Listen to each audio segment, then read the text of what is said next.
Ganda oh. Makulay. Makulay ang mundo sa loob ng Baker's Hill. Hello!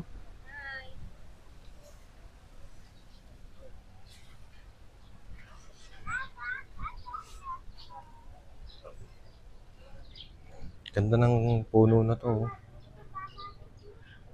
Mga artificial lang naman sila pero maganda.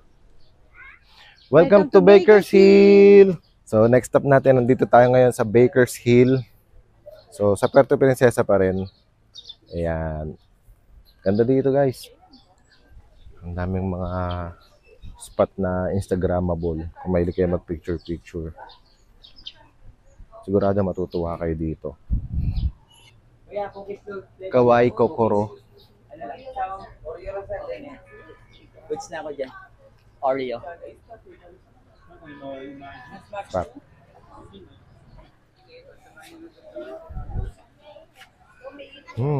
Ano to? Takoyaki oh. Ganda ng mga puno dito. Tunay ba to? Ay, tunay nga. Ang ganda.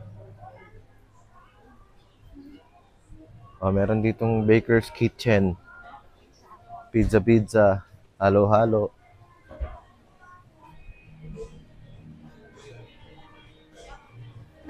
What's the menu? For the grill rice meals. Ayan. Ayun guys, so nandito tayo ngayon sa Baker's Kitchen. So dito sa loob ng Baker's Hill, siyempre. Ayun, dito na tayo nabot ng gutom. So dito na kami nag-decide naman ng halian. So try natin yung pagkain nila dito. Ano yan? Alio olio. Na seafood. Na seafood. Oo. Alio olio. Oh, masarap yan ah. Sarap yan.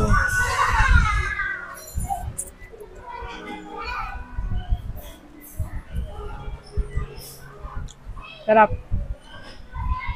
Ito naman yung order natin. So, barbecue with special sauce daw to. Ayan, 2 pirasong stick with java rice, with achara and cucumber. At syempre, suka. Di pwede mawawala sa barbecue. Tara, let's eat. Ayan. Ciao. Thank you. Ang lambot. Sarap Lambot din ng barbecue. Ang hipon, sarap. Sarap.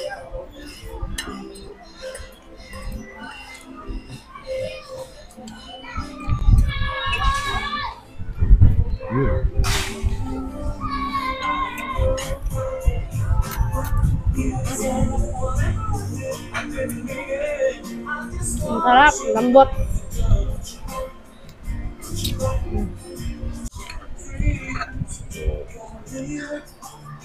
Diba?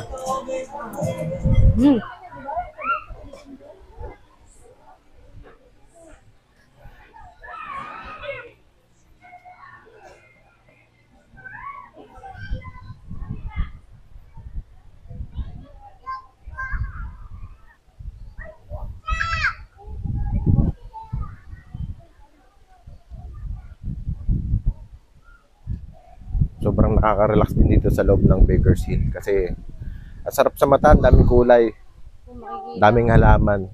Yan. Galing naman nung nag-design ng lugar na to.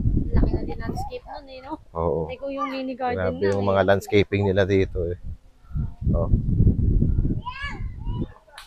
Walking lang.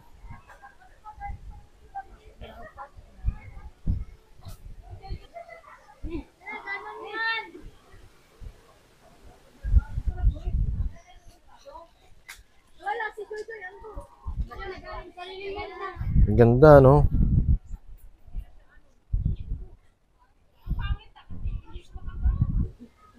Ang dami nila, oh. Hello. We're done here sa Baker's Hill. Papunta naman kami ngayon sa Farm? Butterfly Farm. Tama ba? Oh, yun. Basta doon sa may Butterfly Farm. Let's go! So, next stop natin, nandito naman tayo sa Palawan Butterfly Eco Garden and Tribal Village. Ayan. So, ang entrance fee ay 60 pesos adult. Yeah, 50 pesos sa bata, sa senior citizen. Magandang hapon po. Yeah, so good afternoon po sa inyo. And by the way, dito po we have two parts to visit. First part po natin is Ecological Garden. And second part naman po, we have Tribal Village. And before you go inside, ipakilala ko muna ang pride ng Palawan. This is the Palawan Peacock Pheasant and locally known as Tandikan. So yan po ma'am sir ay endemic species. All over the world, you can only see them in Palawan. But Wow. sadly, sila po ngayon ay endangered species, critically endangered. And that's because of hunting and destruction of habitat. So we are raising awareness to protect them and we are trying na i-breed po sila in captivity. So before, dalawa lang po yan. Ngayon, successfully tatlo na po sila. And that blue one is male, that's the peacock. The color brown on the left side naman po, yun yung female and that's the peahen. And yung peacock natin, nagbubuka lang siya ng feathers if it's attracting or courting the female. And that peacock also is our official seal or logo here in Puerto Princesa City. Kung nakakita kayo ng mga malalaking peacock, those are imported na po. So the native or the Talaga? endemic is this one. Yes po. And then, kung nakakita na kayo ng bagong 100 pesos natin, ito po yung nasa picture.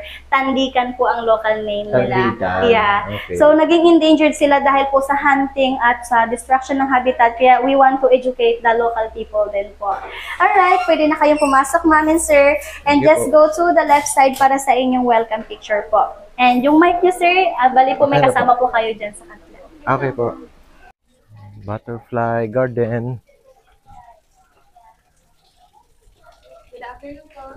Good afternoon, ma'am. Hi, don't call me ma'am. Okay lang po. Okay, since this is ecological garden by the way, aside from butterflies, we also culture different kinds of animals and insects. And here po, on our first station, we have the first stage, which are the eggs. I'll show you the eggs ng butterflies. Ito po yung mga eggs.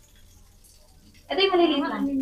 Yes po, it's so tiny. Pero, kapag nag-hatch po sila like this, yung mga female, they are ready to mate with the male. Because once in a lifetime lang po sila may kapag-mate. And then after that, they will lay a lot of eggs.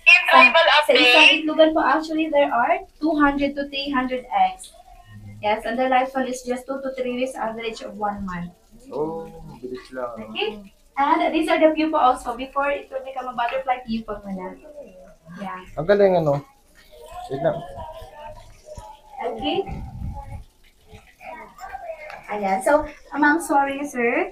Since the tribal village is now open, we will go there first. Later, you can go back here again sa garden. Sige po. Dito na lang po tayo dadaan mas malapit dito. Sige po. Ako na. Yeah. Dito. Ganda, oh. Papansin talaga siya.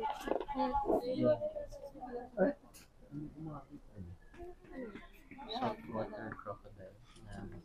Ano sa gilid? Sa gilid.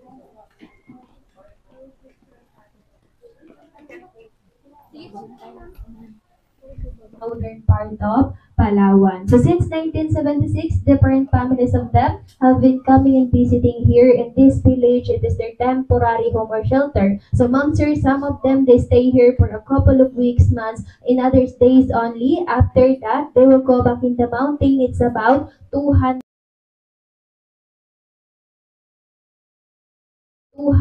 kilometers away from here. And what we have here also is a livelihood program, since we notice that the tribe culture are now slowly disappearing and because of a life modernization. But at least here, we are able to continue to practice the rich cultures, other related product, and also that's flammable.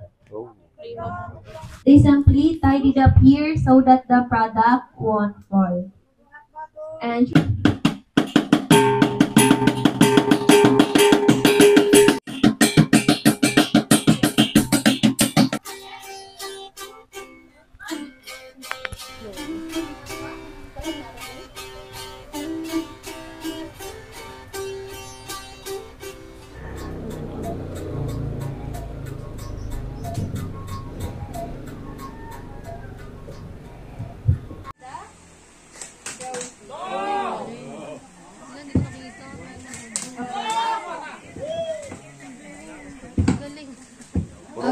that's how strong using their blow dart action.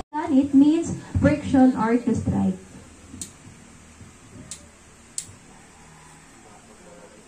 And if you see the spark monster, that spark they catch on the cotton. And after that, if the smoke was visible, they transfer it on a dry leaves or dry grass, then they blow harder to make a bigger fire. And that's how being survival in the mountain before there's no anything matches or lighters. But ma'am sir, if you're wondering where they get their metal, so that's not made with the tribe, but that's proof that Philippines have a barter trade with other countries since time and memorial time ago. So, hindi po nila sariling gawa yung metal. Alright?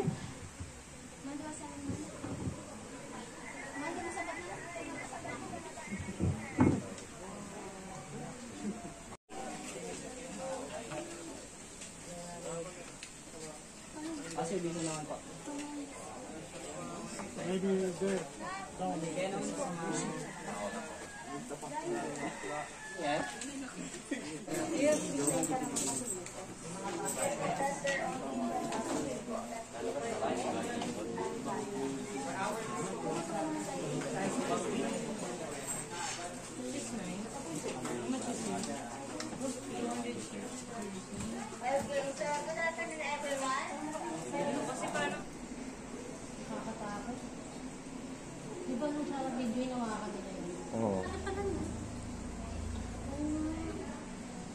Mas malaki siya sa centipede. Sobrang laki. Ito yung ano, mantis. Parang ano yung Oo ba? So ba yan? Yan ba yan? Ay, oo yan ba? Parang ano lang yung kahoy. Yun. Oo. Kala mo kahoy, ano. Pero yan siya. Cute. Hello. Hi. Hello. Hindi ko alam kung paano tatawagin. Halika. Ay, oo, malapit siya. Malapit siya. 200 pesos pag gusto mong claim yung picture. Ito. Magnet siya. So, pagkatapos yung mamasyal sa loob, meron sila ditong souvenir shop. Ayan. Thank you po.